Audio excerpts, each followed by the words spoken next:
Hi friends, എല്ലാവർക്കും നമസ്കാരം. ഇന്നേക്ക് நல்ல சூப்பர் டேஸ்டான கேரளா ஸ்டைல் ஐல மீன் முளகிட்டது தான் நம்ம செய்ய போகிறேன். நல்ல திக்கான கிரேவியில் உப்பும் காரവും புளியும் எல்லாம் கரெக்டாக சேர்ந்து வருന്ന நல்ல டேஸ்டான ஒரு குழம்பு தான் மீன் முளகிட்டது. இன்றைக்கு நம்ம ஐல மீன் வச்சு தான் இந்த முளகிட்டது செய்ய போகிறேன். நல்ல திக்கான கிரேவி தான்.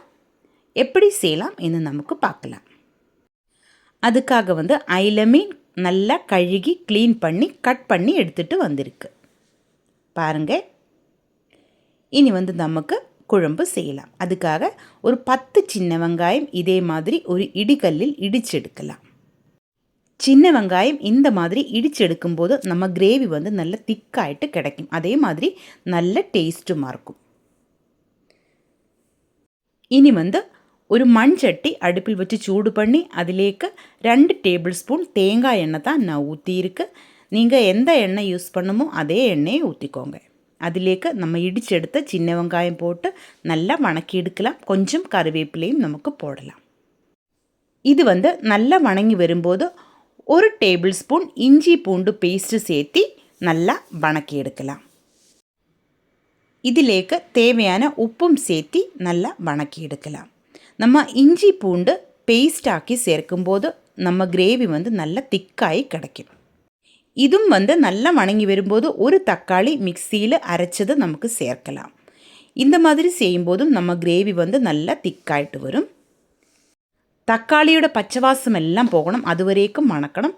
பின்னாடி 1 table spoon Kashmiri chilli powder, 1/2 table spoon சாதாரணமாக வரமிளகாத்தூள், 1/2 டேபிள் ஸ்பூன் கொத்தமல்லி தூள், 1/2 டீஸ்பூன் மஞ்சள் தூள், 1/2 டீஸ்பூன் வெந்தயம் தூள் இவையை போட்டு நல்லா வணக்கி எடுக்கலாம். கொஞ்சம் தண்ணி தெளித்து வணக்கி எடுத்திருந்தால் தீஞ்சு போகாமல் நல்லா வணங்கி வரும். பாருங்கள், இந்த மாதிரி தான் இருக்கணும். இது நல்லா வணங்கி வந்துடுச்சு. இனி இதிலேக்கு நமக்கு மீன் வேவறதுக்காக தேவையான தண்ணி ஊற்றலாம்.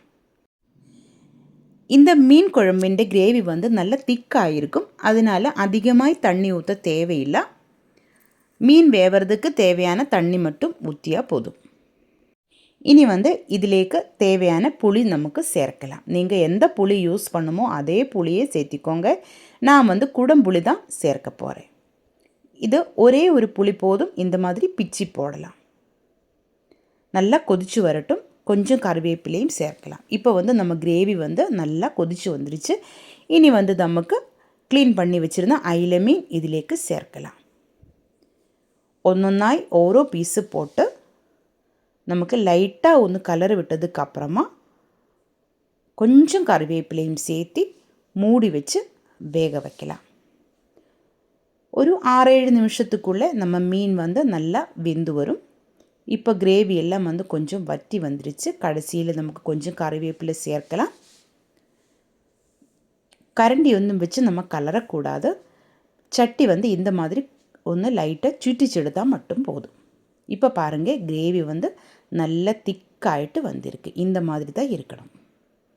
இது சாப்பாടിൻ്റെ കൂടെയും കുച്ചിക്കിഴങ്ങിൻ്റെ കൂടെയൊക്കെ നല്ല കോമ്പിനേഷനാக இருக்கும். கேரளாவில் எல்லாரும் இது குச்சிக்கிழங்கிൻ്റെ கூடയൊക്കെ சாப்பிடுவாங்க. நல்ல டேஸ்ட்டாக இருக்கும்.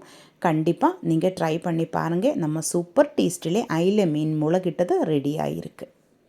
இந்த வீடியோ உங்களுக்கு பிடிச்சிருந்தா கண்டிப்பாக என்னோடய சேனல் சப்ஸ்கிரைப் பண்ணுங்கள், லைக் பண்ணுங்கள்.